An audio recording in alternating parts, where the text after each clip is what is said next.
Primera de Tesalonicenses capítulo número 5, versículo número 23 al 28. Creo que esta sección va a ser muy especial. Para mí fue especial. Toda la palabra es especial, pero esta sección me ayudó a poder mirar a Jesús de una manera diferente. Seguir mirando al Señor de una manera diferente, más especial. Creo que amando más al Señor, y espero que todos ustedes puedan salir de aquí viendo o que sigan viendo a Jesús de manera diferente. Entonces, bueno, también creo que Pablo terminó esta carta de la mejor manera. No había otra mejor manera de terminar la epístola a los tesalonicenses. Quiero que recordemos hace ya como 2-3 meses, yo hacía la pregunta: ¿qué es una iglesia sana? ¿Qué es una iglesia digna de imitar? Porque cuando nosotros miramos aquí a Tesalónica es una iglesia sana y digna de imitar. Y nosotros decíamos, pues una iglesia digna de imitar, una iglesia sana, es una iglesia que anhela el regreso del Señor Jesús. Pero mientras anhela el regreso del Señor Jesús, está cumpliendo las responsabilidades que el Señor Jesús les dejó. Y ahí la última sección veíamos que las exhortaciones o las responsabilidades se pueden dividir en dos: responsabilidades congregacionales, las responsabilidades que yo tengo dentro de la iglesia, pero también las responsabilidades individuales, cada uno delante del Señor. Y creo que también un peligro que puede haber en nosotros cuando pasamos por los versículos 16, 17, 18, que dicen: estad siempre gozosos, orad sin cesar, dad gracias en todo. Creo que podemos caer en un peligro también. El peligro es pensar que eso depende de mí, que yo tengo que esforzarme para poder cumplir eso. Y puede ser que alguno de nosotros caiga en ese error. Hay una persona en las reuniones caseras que siempre que estamos estudiando dice: no, es que eso es muy difícil. Sí, eso suena bonito, pero es difícil. Yo no puedo cumplir eso. Y creo que el mayor problema cuando nosotros pasamos por esos pasajes es pensar que depende de nosotros y que si yo me esfuerzo puedo llegar a cumplir los mandatos del Señor. Y en parte sí, pero en parte no. Creo que este pasaje que vamos a mirar hoy nos va a hacer descansar en que todo depende del Señor. Depende del Señor. Todo, absolutamente depende del Señor. Si el Señor no obra, así yo me esfuerce y me esfuerce y me esfuerce, no va a pasar absolutamente nada. Puedo poner muchos estándares, muchos límites en mi vida, pero si el Señor no obra, no va a pasar nada. Y antes va a llegar la frustración, que me estoy esforzando y no veo frutos, no veo resultados, y va a llegar la frustración, el desánimo. Pero si el Señor no obra, si el Señor no está obrando en la vida de una persona, no va a pasar absolutamente nada. No va a pasar absolutamente nada. Versículo número 23. Versículo número 23. Y ya Pablo empieza a cerrar la epístola, como les dije, de la mejor manera posible. De pronto los tesalonicenses ahí viendo esas últimas exhortaciones piensan: Pablo, eso está complicado.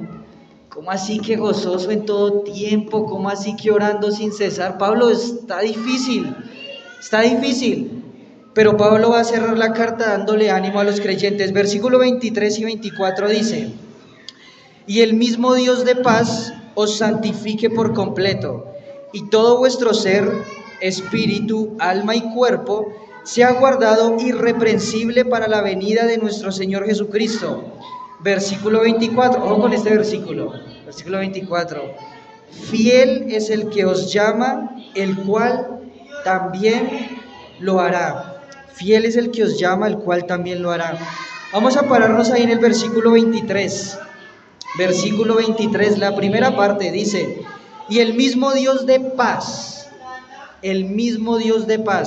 Quiero que tengan ahí un momentico sus dedos y quiero que vayamos al libro de Jueces capítulo número 6.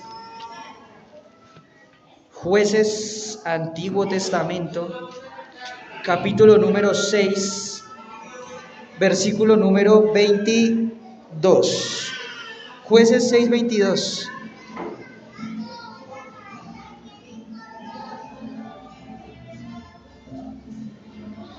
Jueces capítulo número 6, versículo 22. ¿Ya todos llegaron? Es la historia de Gedeón. ¿Conocen la historia de Gedeón? Sí, bueno, los que no, pueden en sus casas leerla, es una historia tremenda. Ahí el versículo 22 dice: viendo entonces Gedeón que era el ángel de Jehová, dijo: Señor Jehová, que he visto al ángel de Jehová cara a cara. Ahora, ¿cuál es el contexto ahí? ¿O qué es lo que está pasando en ese momento? Gedeón prácticamente vio cara a cara a Dios. ¿Y qué sintió Gedeón? Miedo. ¿Por qué miedo? Gedeón reconocía que era un hombre lleno de pecado y estaba viendo al santo. El mismo Dios dice: nadie puede ver a Dios y permanecer en pie, porque va a quedar exterminado. Entonces, claro, Gedeón tuvo mucho temor. ¿Y qué le dice Dios? Versículo 23. Pero Jehová le dijo: pasa a ti, no tengas temor, no morirás. Dios le dice a Gedeón: paz, tranquilo, no vas a morir. Versículo 24. Y edificó allí Gedeón altar a Jehová y le llamó Jehová Salom, lo cual quiere decir Jehová es paz. Jehová es paz. ¿Por qué Gedeón le puso a ese lugar el nombre de Jehová Salom? Porque en ese momento Gedeón vio a Dios y Dios no lo exterminó. Dios dijo: tranquilo, yo he provisto la paz para que en este momento tú no mueras delante de mí. Volvemos ahí a Primera de Tesalonicenses, capítulo número 5.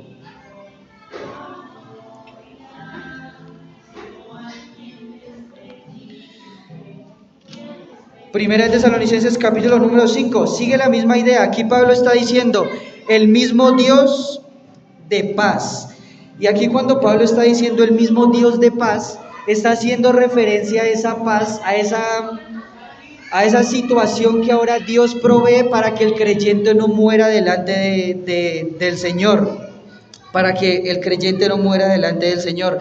Cuando Pablo dice Dios de paz, quizás se está refiriendo a la paz que produce la obra de Cristo en la cruz. Lo que la cruz produjo para el creyente es la paz delante de Dios. Sin la cruz no hay paz entre Dios y el hombre, no hay paz. El hombre es completamente enemigo de Dios y objeto de su ira. ¿Qué hace la cruz? ¿Qué hace Jesús? ¿Qué hizo la sangre de Cristo en esa cruz? Proveer paz para el creyente delante de Dios. Sigue diciendo: y el mismo Dios de paz os santifique por completo. El mismo Dios de paz os santifique por completo. Esa palabra santificar hace referencia a apartar o a separar. La santificación es el proceso continuo en el cual Dios va a ir apartando del creyente el pecado y haciéndolo crecer cada vez más en santidad.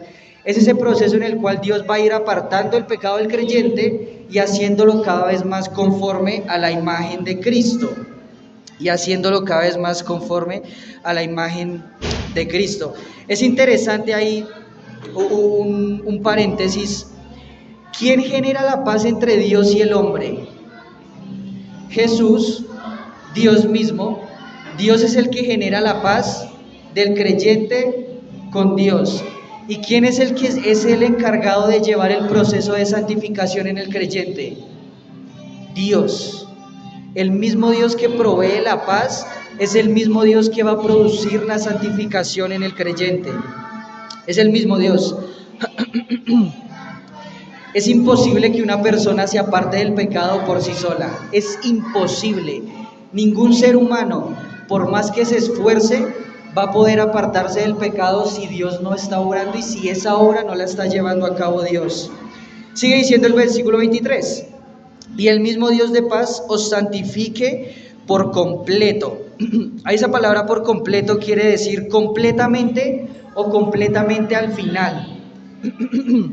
Completamente al final. Lo que quiere decir Pablo es que está expresando que Dios va a santificar a los tesalonicenses, en primer lugar, por todo el camino, y en segundo lugar, por todas partes. No va a quedar nada en el creyente que no quede afectado e impactado por la obra de Dios en él. Los tesalonicenses pueden estar completamente tranquilos de que al final de sus vidas nada va a quedar sin ser impactado. Dios va a hacer todo lo posible y va a utilizar todo para que cada parte del creyente pueda ser impactada y crecer en santidad. En santidad. Versículo 23 sigue diciendo: y todo vuestro ser, espíritu, alma y cuerpo sea guardado. Ahí quiero hacer un paréntesis. Cuando dice y todo vuestro ser, espíritu, alma y cuerpo, Pablo se está refiriendo a una obra completa. Tenemos que tener en cuenta que el ser humano lo podríamos dividir o está conformado en dos maneras: una parte material y otra parte inmaterial.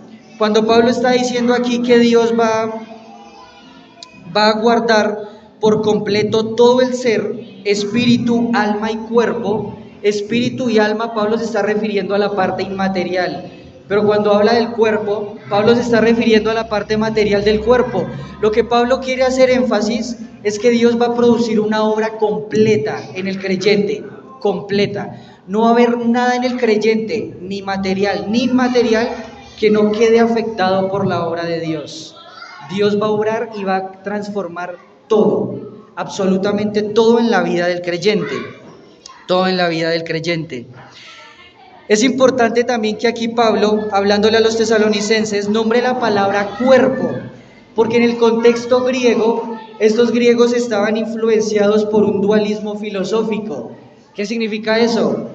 Los griegos, influenciados por esta corriente, pensaban que el espíritu era bueno y que el cuerpo, no había nada en el cuerpo digno. Ellos veían la parte física y para ellos era rodeada de pecado, de maldad. Pero aquí Pablo les está animando a los tesalonicenses: tranquilos, porque aún esa parte que el contexto ve como algo malo y horrible, el Señor la va a transformar también para su gloria. Y el Señor no va a dejar absolutamente nada que no sea impactado por Él, que no sean impactado por Él. Sigue diciendo: para que todo vuestro ser, espíritu, alma y cuerpo sea guardado irreprensible para la venida de nuestro Señor Jesucristo. Aquí nosotros vemos la meta de la santificación, la meta que espera Dios o que Dios va a lograr a través de la santificación. ¿Y cuál es esa meta?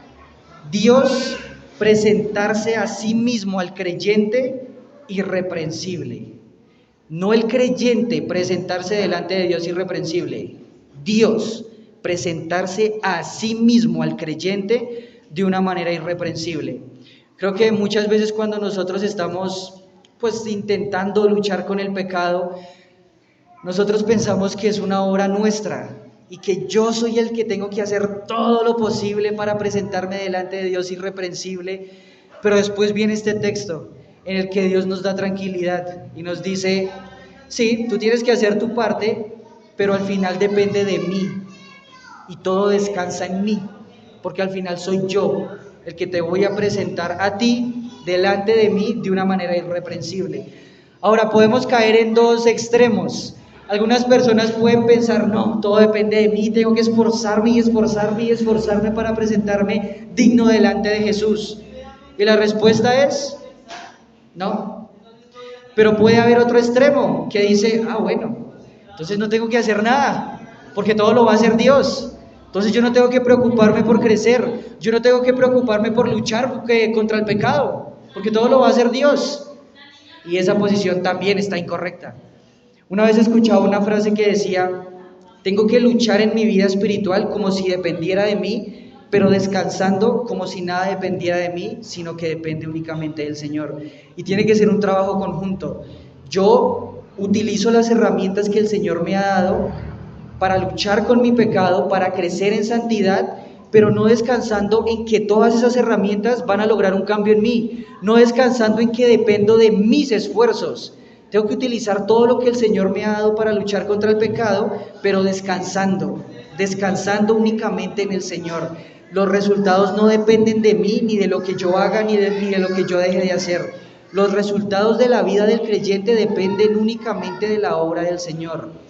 Pero también al entender que yo descanso en el Señor, eso tiene que movernos a querer ser diligentes con nuestra vida espiritual.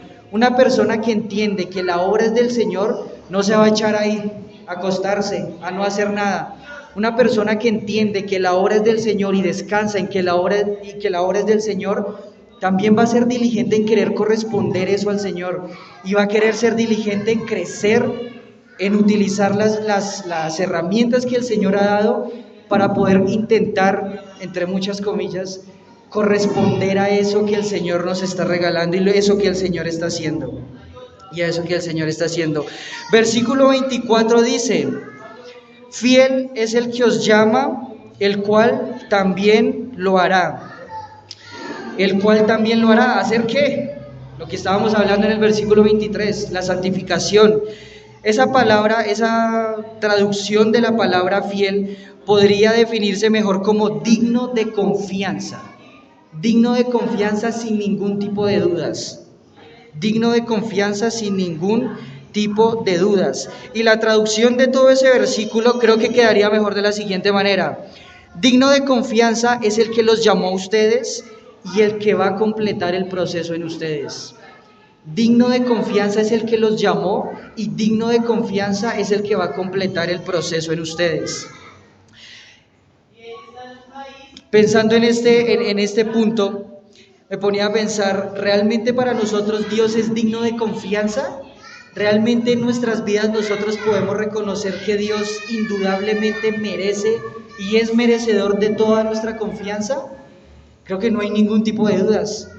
Dios a nosotros no nos deja ningún tipo de dudas de que Él es completamente merecedor y digno de nuestra confianza.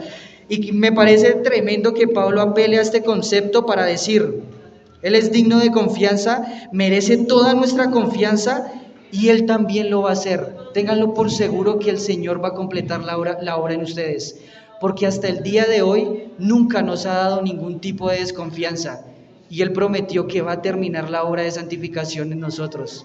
Y recuerden, tesalonicenses y nosotros, Él es digno de confianza, por lo tanto, si Él lo prometió, Él lo va a cumplir, no tengan dudas. Digno de confianza y lo va a lograr. Pero aquí también quiero hacer un paréntesis, porque muchas personas pueden también estar engañadas, pensar, bueno, sí, el Señor va a obrar, al final el Señor va a obrar, excelente, pero lo que dijimos hace casi un mes, el Señor va a obrar en la vida de los creyentes, de los salvos, de las personas que realmente han reconocido su pecado delante del Señor y han corrido a Él para perdón y para justificación delante de Él. Dios no promete una obra de santificación en un pecador que no se ha arrepentido, no la promete. La promesa de la santificación es únicamente para los creyentes, personas que han sido redimidas y compradas por la sangre de Cristo, personas que se han arrepentido de su pecado y han corrido a Jesús completamente en bancarrota espiritual, siendo Jesús, te necesito. En ese momento Jesús les dice, vengan, y les prometo que voy a terminar en ustedes el proceso de santificación. Una prueba de que Dios está obrando en una persona para el proceso de santificación es que esa persona va a anhelar ese proceso. Esa persona va a anhelar y amar lo que Dios va a estar haciendo en ella. Si una persona no quiere en absoluto apartarse de su pecado, si una persona no quiere en lo absoluto agradar a Dios, si una persona no quiere en lo absoluto ser diligente en la lucha del pecado, creo que esa persona tiene todo el derecho de dudar de su salvación y de dudar de que si realmente Dios está haciendo la obra en esa persona. Cuando Dios hace la obra de santificación en una persona, esa persona va a amar ese proceso y lo va a anhelar y va a querer hacer todo lo posible por seguir creciendo. Va a hacer todo lo posible por seguir creciendo. Esa promesa de que el Señor va a completar esa obra de santificación descansa únicamente en la fidelidad del Señor. Descansa únicamente en la fidelidad del Señor, la cual nunca ha fallado, no falla hoy y no fallará. Él es digno de nuestra confianza, por eso nosotros podemos tener ánimo y confiamos en que Él lo va a hacer. No sé si en algún momento ustedes han pensado que el pecado parece indestructible en nuestras vidas. Estamos luchando contra un pecado y aparecen dos más. Y estamos luchando contra esos y aparece otro. Y estamos luchando contra ese y vuelve a aparecer otro. Y cuando pensamos que ya estamos matando esos pecados, aparecen más pecados. Y aun cuando el pecado parezca indestructible en nuestras vidas, tenemos que descansar. El Señor está orando la obra de santificación en mí y Él es fiel y Él no va a descansar hasta que la obra de santificación quede completada en mí. Cuando nosotros pasamos por esas exhortaciones en el libro de Tesalonicenses, tenemos que tener en cuenta que no hay poder humano que pueda cumplir esas exhortaciones. No hay poder humano que pueda satisfacer las demandas de Dios en lo absoluto. El único poder que es capaz en nosotros para cumplir esas demandas es el poder de Dios en nosotros. No hay nada en nosotros que pueda satisfacer la ley de Dios y las demandas de Dios y las exhortaciones que Dios exige de nosotros. No hay poder humano que lo pueda hacer. Nuestra confianza es que es el poder de Dios en nosotros. Es el poder de Dios. Esto me hace pensar un poco. El Señor Jesús es, no sé con qué palabras describirlo, es precioso el Señor Jesús, es tremendo.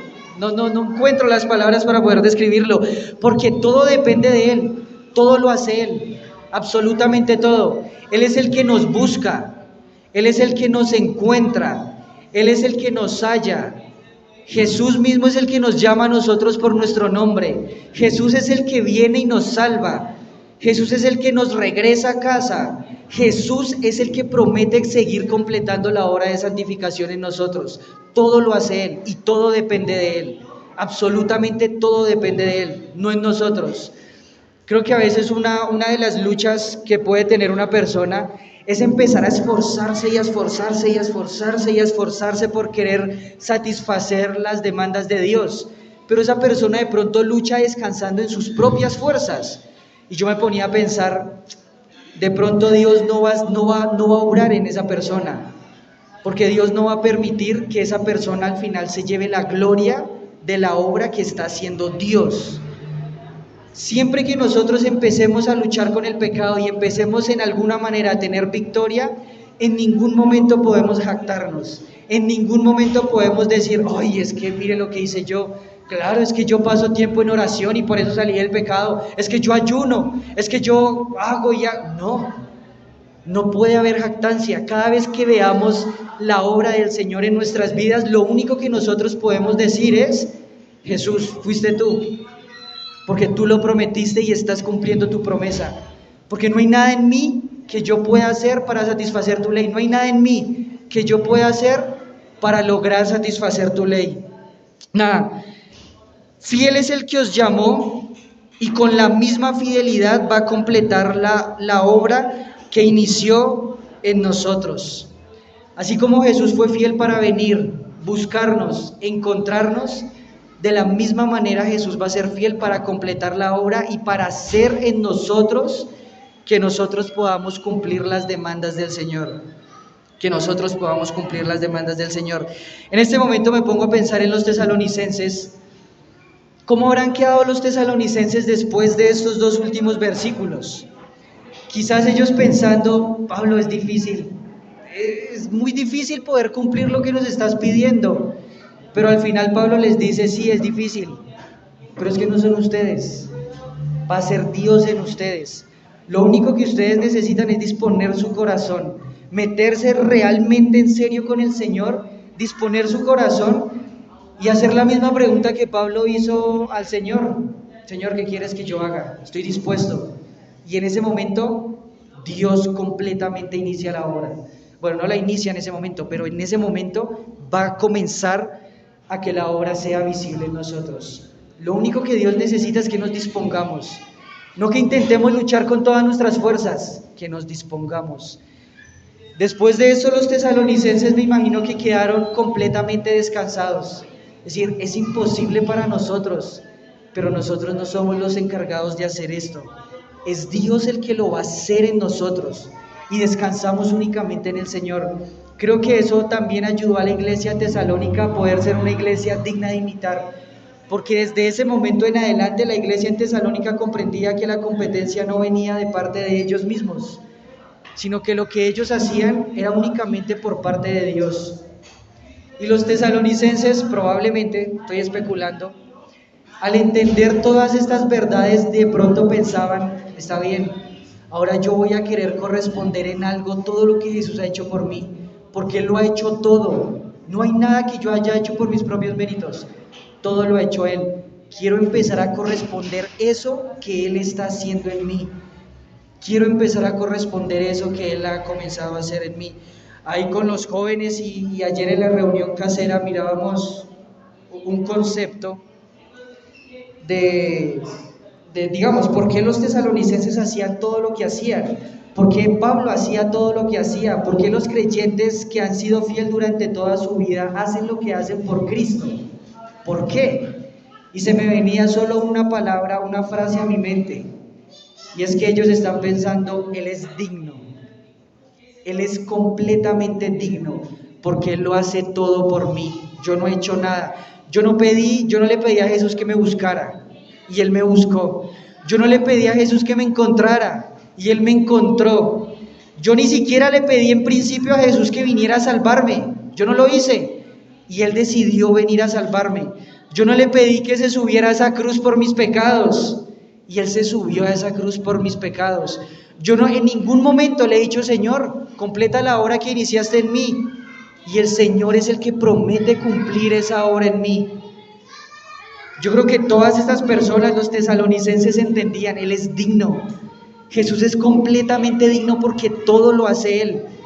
Todo lo hace Él y aún después de que yo le fallo, Jesús sigue prometiendo que va a seguir cumpliendo la obra de santificación en mi vida. Él es digno, Él es completamente digno. Y personas como Pablo, como Timoteo, como los tesalonicenses lo entendían.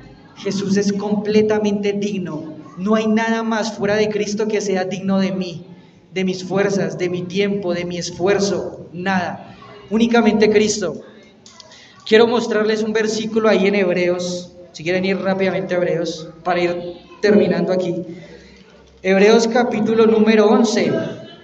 Veíamos, ustedes saben cómo Dios ve a las personas que lo dejan todo por Él. ¿Saben cómo Dios ve a las personas que lo consideran a Él como lo más digno de sus vidas? Capítulo número 11, versículo número 38. Simplemente esa primera frase dice, de los cuales el mundo no era digno. Así ve Dios a esas personas. Dios dice, el mundo no merece esas personas.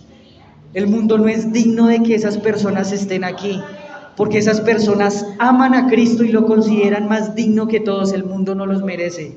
El mundo no los merece. ¿Y por qué el mundo no los merece? ¿Por qué Dios dice, el mundo no es digno de ellos? Porque antes esas personas entendieron, el mundo no es digno de mí. El mundo no es digno. El mundo no es digno de que yo pase todo mi tiempo ahí. El mundo no es digno de que yo invierta mis fuerzas en él. Preguntábamos ayer con los jóvenes y en la reunión casera, ¿qué ha hecho el mundo por nosotros? ¿Qué piensan? ¿Qué ha hecho el mundo por nosotros? ¿Nada? ¿Seguros que nada? ¿Nada? Todos hacen, ¿seguros que el mundo no ha hecho nada por nosotros? Entonces, ¿por qué lo amamos? Entonces, ¿por qué pasamos tanto tiempo amando las cosas del mundo? Si nosotros reconocemos el mundo no me ha dado nada, el mundo lo único que quiere es mi destrucción, el mundo lo único que quiere es mi perdición, ¿por qué lo amamos? ¿Por qué lo amamos? Así como reconocemos el mundo no es digno, miremos todo lo que Cristo ha hecho por nosotros, todo lo que está haciendo hoy por nosotros y todo lo que seguirá haciendo por nosotros. ¿Quién es digno, el mundo o Cristo?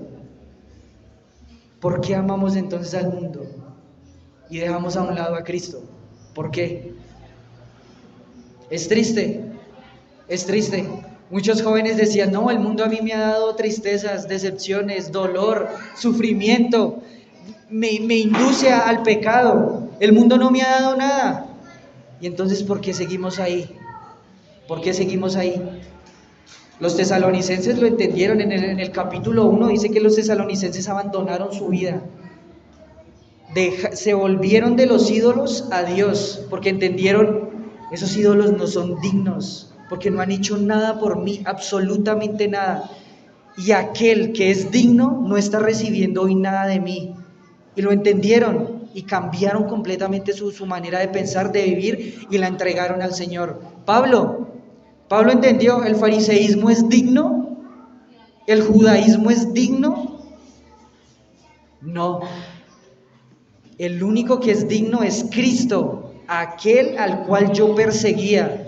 Él sí es digno. Tras de que yo lo perseguía, Él vino a mi encuentro y me salvó. Es digno. Nada más en la vida es digno, solo Cristo. Pablo lo entendió, y desde ese momento, ¿qué hizo Pablo? Entregarse por completo a Cristo. Entregarse por completo a Cristo. Creo que esa frase de Jesús es digno, a mí me confronta mucho, porque generalmente uno la dice: sí, Jesús es digno, sí, Jesús es digno, pero no se trata de decirla. Creo que una oración para nosotros tiene que ser: Señor, no me permitas decir que tú eres digno, que mi vida sea un testimonio constante de que tú eres digno, de que mis decisiones sean un testimonio de que tú eres digno y no el mundo, de que mis palabras sean un testimonio de que tú eres digno y no el mundo, de que mis pensamientos sean un testimonio constante de que el digno eres tú y no el mundo, ni yo, de que tú eres digno. Creo que no es simplemente decirlo nada más, sino vivirlo. Otra vez, ese voy a leer otra vez el versículo 38. Es que el versículo 38 es tremendo. ¿Qué más se puede decir de ese versículo 38? De los cuales el mundo no era digno. ¿Se podría decir eso hoy de nosotros? ¿Se podría decir eso hoy de nosotros? ¿Se podría decir el mundo no es digno de Sebastián? O por el contrario, no, sí, el mundo merece a Sebastián allá porque Sebastián mantiene metido en el mundo, lo merece. ¿Se podría decir eso de nosotros? ¿Se podría decir eso de nosotros? Volvemos a Primera de Tesalonicenses.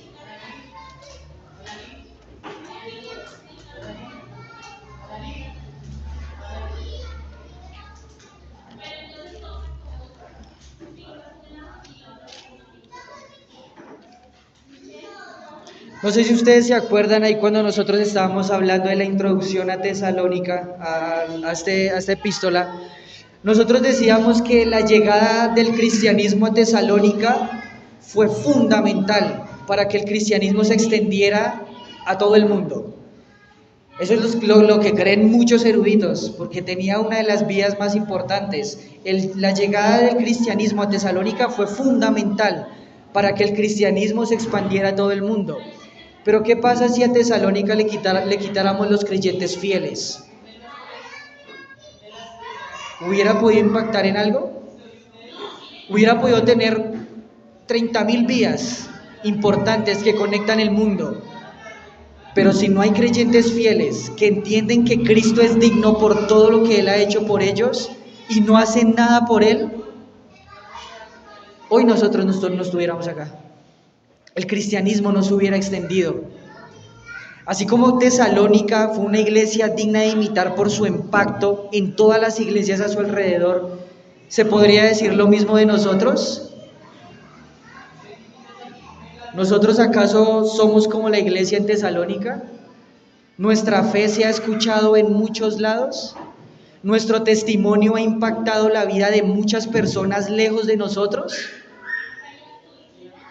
¿Se podría decir lo mismo de nosotros? Les diga, pienso en una sola respuesta. Los tesalonicenses entendieron que Cristo era digno. ¿Nosotros entendemos hoy que Cristo es digno o no? Y creo que la manera de responder esa pregunta es ver nuestra vida, ver el impacto que nosotros estamos generando en el mundo, en nuestro contexto. Nosotros estamos llevando el nombre de Cristo a las personas están conociendo a Cristo por mi testimonio o por mis palabras. ¿Estoy sirviéndole a Cristo con todo lo que tengo o no? Si la respuesta es sí, excelente. Hemos aprendido que Jesús es digno. Pero si la respuesta es no, una alarma roja se prende. Porque significa, no he entendido que Cristo es digno para mí. No he entendido. Y generalmente cuando nosotros no entendemos que Cristo es digno, empezamos a poner muchas excusas.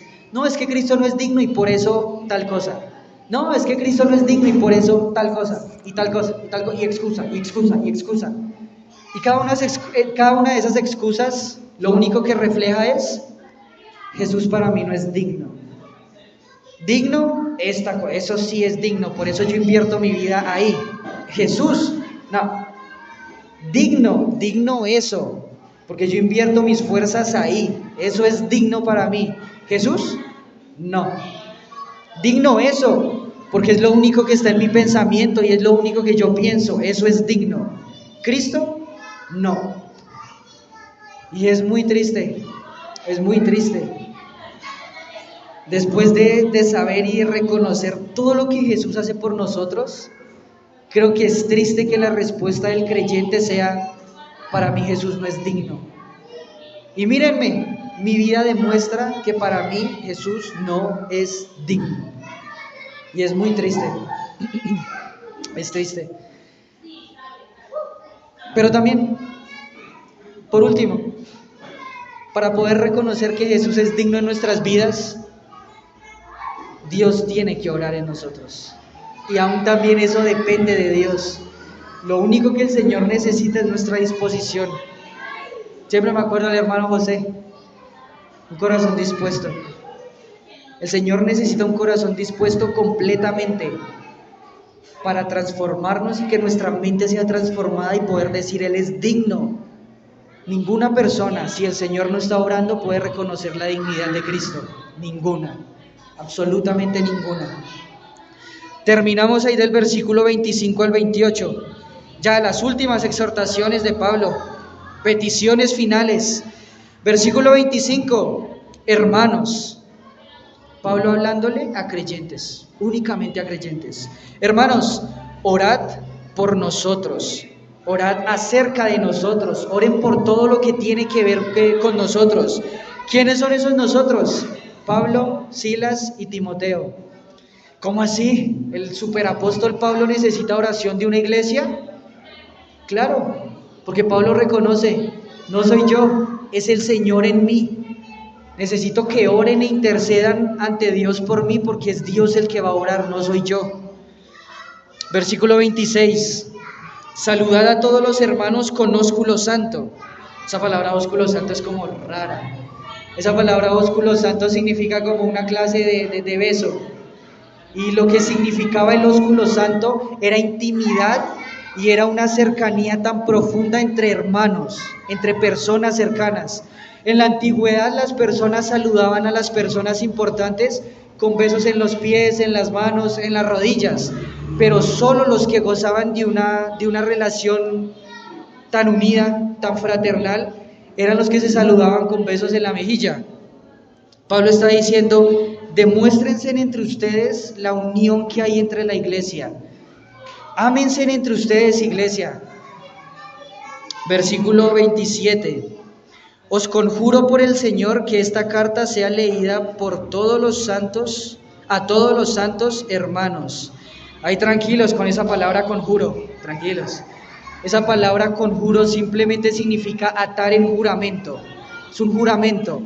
Pablo está diciendo, los ato en juramento delante del Señor que esta carta sea leída. Esa palabra leída significa en voz alta delante de toda la congregación. A todos los hermanos. Y versículo 28, la gracia de nuestro Señor Jesucristo sea con vosotros. Amén. Amén. Y la última cosita para terminar, creo que fue interesante ver cómo inició la carta a los tesalonicenses.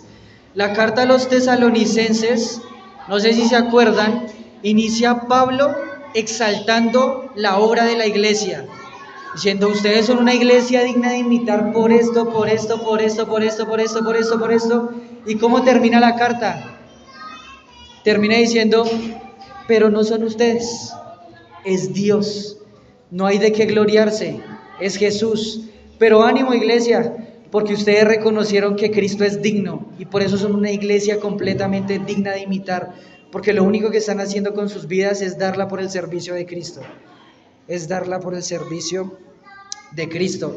También ayer, ya los 2 últimos minutos, también ayer cuando estábamos en el examen doctrinal, habíamos como 6 muchachos, jóvenes, todos eran jóvenes, y lo único que yo podía pensar en ese momento es, tremendo Señor, gracias, porque esos jóvenes entendieron que tú eres digno, que tú eres digno. Y puede ser que alguna persona que esté acá, puede ser que las personas afuera digan, no me importa. Pues sí, muy bonito eso, pero no, yo no quiero nada con Jesús. No, para mí Él no es digno, yo quiero seguir mi vida como yo quiero. Está bien. Nadie puede obligarlos a ustedes, nadie puede obligar a las personas, nadie puede obligarme a mí. Está bien. Si una persona dice, no me importa, y yo no me quiero meter con Cristo, no me importa, está bien. Pero mientras haya una persona que niegue la dignidad de Cristo y no entienda que Cristo es digno, Jesús va a levantar en otro lugar más personas que comprendan la dignidad de Él. Mientras exista una persona que no quiera nada con el Señor se va a proveer de siervos fieles. Y el Señor va a levantar por su gracia personas que lo amen y estén dispuestas a dar sus vidas por Él. Nuestra oración para esta iglesia, para nosotros, es que nosotros podamos ser esas personas. Personas como la iglesia de Tesalónica. No quiero nada con el mundo, no quiero nada que no sea Cristo, porque Él es el único digno para mí. Y dan sus vidas por Jesús, por todo lo que Él ha hecho por nosotros.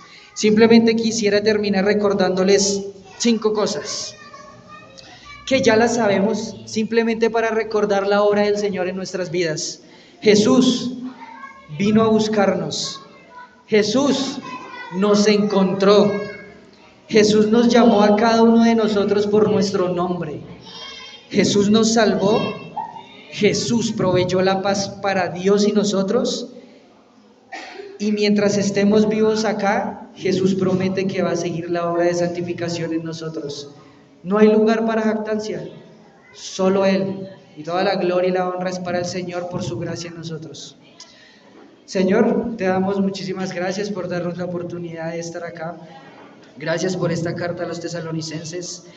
Gracias, Señor, también por estos creyentes de Tesalónica, Señor. También gracias por los autores, gracias por Pablo, por Silas, por Timoteo, Señor, que también eran personas que entendían tan perfectamente, Señor, que tú eras digno del sufrimiento, de las apedreadas, de las cárceles, de la persecución. Gracias, Señor. Y también gracias por la iglesia en Tesalónica, Señor. La iglesia en Tesalónica, un testimonio impecable, Señor, una iglesia digna de imitar porque entendió que tú eras digno, que el mundo no era digno de ellos, que los ídolos no eran dignos de ellos, que las personas no eran dignas de ellos, sino que el único digno era aquel que lo dio todo y que hace todo en ellos, tú, Jesús.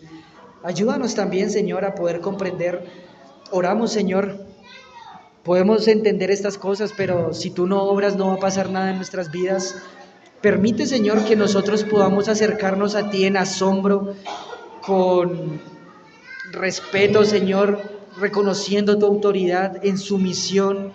Permite, Señor, que nosotros podamos acercarnos a ti y que entendamos que eres digno, y permítenos, Señor, entregar nuestras vidas para ti. Permítenos, Señor, gozar de buen testimonio, impactar la vida de las personas. Permítenos cambiar el mundo con tu evangelio, Señor. Permítenos transformar Suaya con tu evangelio. Permítenos transformar la vida de nuestra familia con tu palabra, Señor. Ayúdanos a ser fieles, Señor, y te damos muchas gracias, porque el Dios de paz, aquel que proveyó la paz entre Dios y nosotros, es el mismo que nos va a santificar. Gracias, Señor, porque es tu obra en nosotros. Gracias porque no depende de nosotros y menos mal que no depende de nosotros. Gracias porque únicamente depende de ti y descansamos en ti, Señor. Y gracias porque fiel es el que nos llamó y fiel es el que también lo hará. Gracias porque eres digno de confianza y ahí descansa toda la promesa de la santificación, Señor. Y que tú, que nunca nos has fallado, prometiste cumplir la obra en nosotros, Señor, y la vas a completar hasta que nos encontremos con Jesús en las nubes en el arrebatamiento. Oramos dándote gracias, Señor, diciendo también, ven, Señor Jesús, ven pronto. Oramos agradecidos contigo en el nombre del Señor Jesús. Amén.